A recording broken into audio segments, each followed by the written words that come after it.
Baik, Assalamualaikum warahmatullahi wabarakatuh. Pada pertemuan kali ini kita akan membahas materi tentang pengungkit. Materi ini adalah materi dari mata pelajaran IPA di kelas 8 semester ganjil. Adapun tujuan pembelajaran pada pertemuan kali ini, yang pertama yaitu peserta didik dapat menganalisis jenis-jenis pengungkit dengan teliti. Yang kedua, peserta didik dapat menentukan syarat keseimbangan pengungkit dengan cermat. Yang ketiga, peserta didik dapat menganalisis penggunaan pengungkit jenis pertama, kedua, dan ketiga dalam kehidupan sehari-hari. Terus yang keempat adalah peserta didik dapat menghitung keuntungan mekanik pada pengungkit. Pengertian pengungkit atau tuas. Pengungkit atau disebut juga dengan tuas merupakan pesawat sederhana yang paling sederhana di antara pesawat sederhana yang lain. Biasanya pengungkit ini terdiri dari sebuah batang kaku. Misalnya ini terbuat dari logam, kayu, atau batang bambu. Nah, biasanya pengungkit akan berotasi di sekitar titik tetap yang dinamakan titik tumpu. Selain dari titik tumpu, pada pengungkit atau tuas itu ada dua titik lain, yaitu titik beban dan titik kuasa.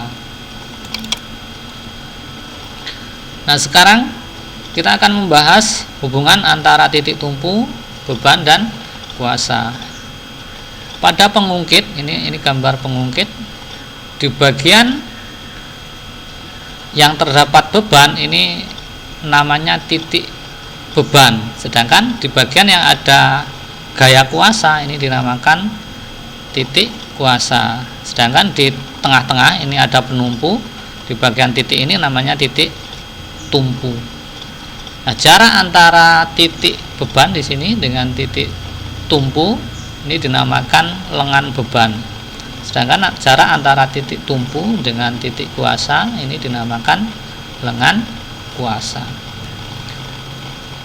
Rumus secara matematis bisa dituliskan W kali LB sama dengan F kali LK, di mana W ini berat beban, satuannya Newton, LB ini lengan beban, satuannya meter, F gaya kuasa, satuannya Newton, LK lengan kuasa, satuannya meter.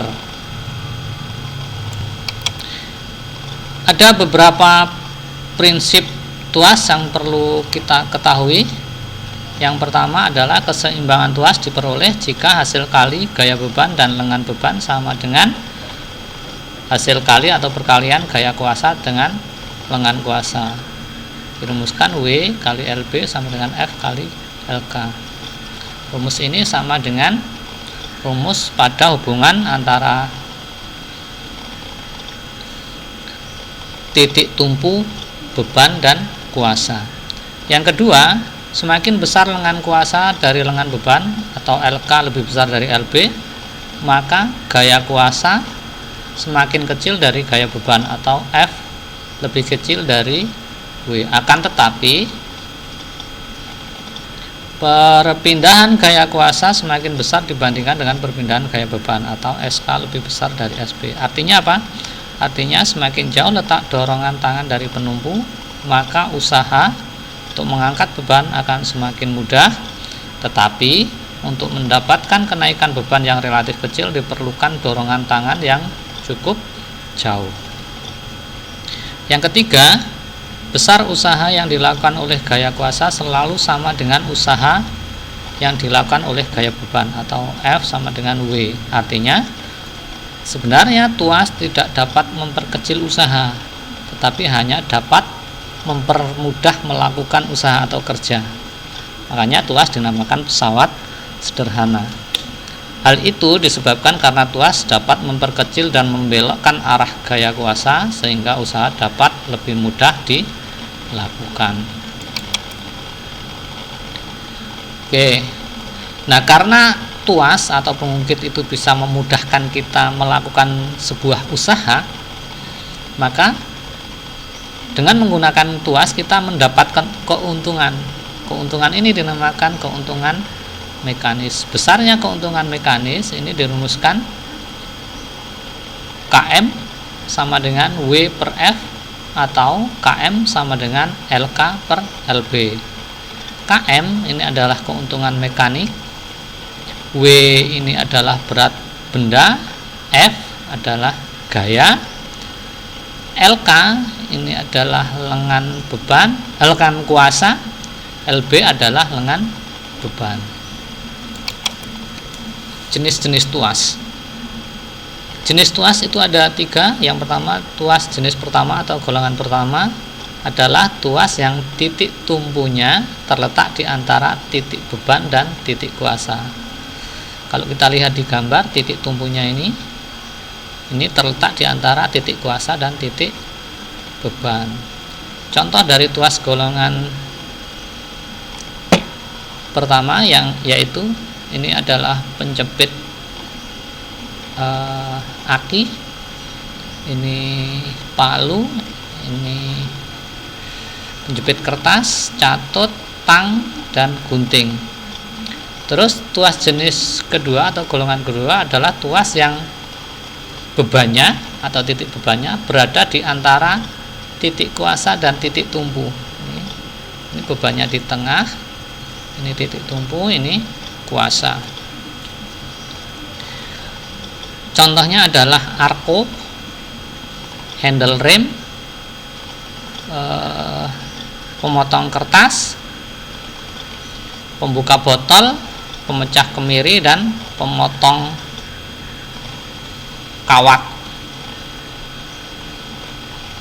Yang ketiga, tuas golongan ketiga merupakan tuas di mana titik kuasanya terletak di antara titik beban dan titik tumpu. Jadi titik kuasanya di tengah, sedangkan titik tumpu dan titik bebannya berada di pinggir. Contohnya adalah ini alat untuk mengambil kue, biasanya dipakai untuk pedagang kue. Terus ini staples, ini pinset, skop, dan cangkul.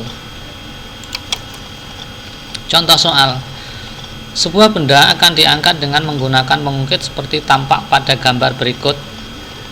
Bebannya 120, lengan bebannya 100 cm, panjang tuasnya atau pengungkitnya 3 meter. Yang ditanya, berapa gaya yang diperlukan untuk mengangkat beban tersebut? Penyelesaiannya diketahui 1200, LB 1 meter, LK nya itu panjang tuas dikurangi lengan beban 2 meter. Ditanya F, jawab W kali LB sama dengan F kali LK. Jadi 1200 kali 1 sama dengan F kali 2. Jadi F dapatnya 600. Jadi gaya yang diperlukan untuk mengangkat beban adalah 600 Newton. Oke, demikian materi yang dapat saya sampaikan pada pertemuan kali ini. Semoga materi ini bermanfaat. Saya akhiri. Assalamualaikum warahmatullahi wabarakatuh.